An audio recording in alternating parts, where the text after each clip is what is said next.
Власта се препелка во живота као, ако мисла дека ова е некаков политички триумф, не, напротив, мислам дека ова е голем срам за демократијата. Вака Христијан Мицкоски го објасни она што во собранието се случуваше денеска. Тој заедно со сите други опозицијски лидери стравува дека пратеникот на Беса Кастриот Реджепи е киднапиран за не гласа за доверба на владата предводена од СДСМ и ДУИ. Лидерот на ВМРО ДПМН потенцираше дека во моментов најважно каква е состојбата на Реджепи. Се шпекулираше за вакво нешто што во текот на вчерашниот ден дека ќе се случи.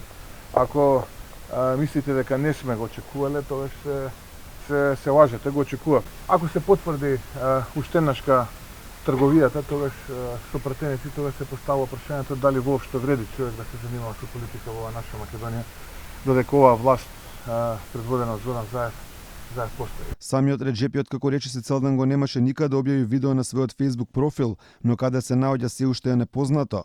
Вели бил на сигурно, во јавноста ќе се обрател, кога ќе завршиле заканите кон него и ќе одговорил на сите прашања. Сигурија, стабилитет и вандит. Сигурност и стабилноста на државата треба да биде најважното нешто за сите нас. Председателот Булка Сами и другите нема потреба да се грижат за мене. Јас сум на сигурно место на правилната страна. Сум со албанците и сите граѓани на државата кои сакаат мир, слобода и демократија. Сум со Европската унија и НАТО, а не со антиалбански групации. Сепак лидерот на неговата партија Билал Касами вели дека Реджепи бил насилен натран да го сниме ова видео. Како што кажа тој, видеото било снимено додека тој со блиското семејство на Реджепи бил да го пријави неговото исчезнување во полиција. Во ситуација кога ја одам заедно со членови на семејство да го пријавам за исчезнат заедно со неговото семејство, блиско семејство, значи излегува ова видео. Затоа ние дополнително се сомневаме дека целата ова ситуација е инскенирана и целата ова ситуација значи е од страна на власта за да знаеме во кој контекст е направен заради гласањето. Во јавноста пак се појавија шпекулации дека Реджепи бил во штабот на ДУИ, откаде го демантираат тоа, само кажаат дека со овој потек тој покажал дека неговото срце било во Брисел и Вашингтон.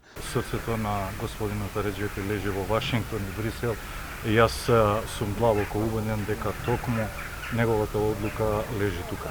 А кај му лежат ножете, кај се наоѓа он моментов? Дали знаете? Ќе го прашате господинот Реджепи, пратеник. Не знаеме, немаме информација. Новинарите сакаат да постават уште неколку прашања, но можност за такво нешто немаше.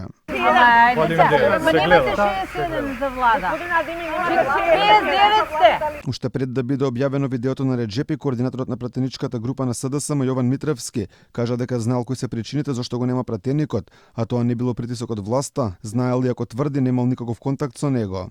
Моите информации кажуваат така, јас лично сум немал контакт и очекувам дека господин Кастриот Реджепи во најбрз период ќе информира јавноста и вас медиумите за се што се случува и што му се случувало него и зошто донесол таква одлука.